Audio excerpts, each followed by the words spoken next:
कि आप एक प्रशासनिक अधिकारी हैं और आप पर सरकार का बड़ा दबाव है कि आपके शहर में एक बहुत महत्वपूर्ण बाईपास बनना है। बाईपास सड़कों पर बनता है ताकि भीड़-भाड़ वाले इलाकों से बचा जा सके और समय सीमा को कम किया जा सके। अब आपके संज्ञान में ये बात आती है कि ये बाईपास तो 2-4 साल पहले प्रस्तावित था और ये बाईपास अभी इस समय रुक गया है। क्यों? क्योंकि अलग-अलग डिपार्टमेंट जैसे पीडब्ल्यूडी में, फॉरेस्ट डिपार्टमेंट में लड़ाई चल रही है। फॉरेस्ट डिपार्टमेंट कह रहा है कि वहां पे पेड़ लगे हुए, वो पेड़ कटने से समस्या होगी। पीडब्ल्यूडी कह रहा है कि भैया हमको जल निकालना है, तो जल निकासी के लिए फॉरेस्ट डिपार्टमेंट क्लियरेंस नहीं दे रहा है। दो डिपार्टमेंट आपस की लड़ाई के चलते इस पूरे महत्वपूर्ण प्रोजेक्ट को फंसाए हुए हैं। तो आप एक प्रशासनिक अधिकारी होने के नाते ऐसी सिचुएशन में आप फर्ज करिए कि आप एक सचिव हैं या संयुक्त सचिव हैं, आपको क्या करना है? तो आपको इसको उन दोनों पे पर्टिकुलर ना रह के आपको सभी डिपार्टमेंट जो उस करना क्या चाहिए ये मैं आपको बता रहा हूं। इसको कहते हैं तालमेल बिठाना, यानी कोऑर्डिनेट करना। एक सबसे इंपॉर्टेंट प्रॉपर्टी होती है एक सिविल सेवक की कि वो तालमेल बिठा करके चले अलग अलग डिपार्टमेंटों के बीच में। देखिए, जब आप एक राजा बनते हैं यानी जब आप एक अधिकारी बनते हैं तो आपको अपने मन में ये याद रखना चाहिए कि आप जनता के सेवक हैं।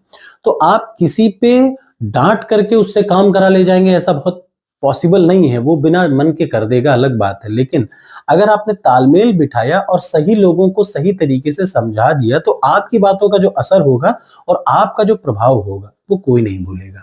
तो आपको कायदे से इन चीजों पे आपको हर उस डिपार्टमेंट को मीटिंग करके बुलाना चाहिए। जैसे फॉरेस्ट डिपार्टमेंट को बुला लीजिए, पीडब्ल्यूडी को बुला लीजिए और हर उस डिपार्टमेंट को जहां से क्लियरेंस लेनी है उस ओवरब्रिज के पास होने के लिए, क्योंकि आप पे ये दबाव है कि आपको वो सेतु जल्दी बनाना है। ठीक, सेतु निगम को बुला लीजिए, सबको बुला लीजिए और किसी एक विभाग को। अब आपको भी पता है कि फॉरेस्ट डिपार्टमेंट ने उसको रोक रखा है पेड़ काटने के चक्कर में। आपको भी पता है पीडब्ल्यूडी को क्लियरेंस चाहिए जल निकासी के लिए, वो फॉरेस्ट डिपार्टमेंट दे नहीं रहा है।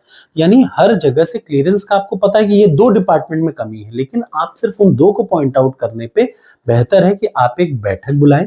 उस बैठक में आप ये मत समझाएं कि कहां पे क्या कमी है, आप ये बताएं कि इस सेतु के बनने से सार्वजनिक रूप से क्या क्या फायदा होगा। आप ये बताएं कि इससे आम जनता को नहीं, आप भी तो एक आम जनता का पार्ट है, इससे आपके चीजों में कितना आसानी चीज होगी। एक बार विभाग को आप ये समझा दें आराम से, एक सहज भाव से कि भाई आपको इससे और आम जनता को क्या फायदा होगा, तो पहला काम आपने उनके मन में यही कर दिया कि इसके सार्वजनिक फायदे क्या होंगे।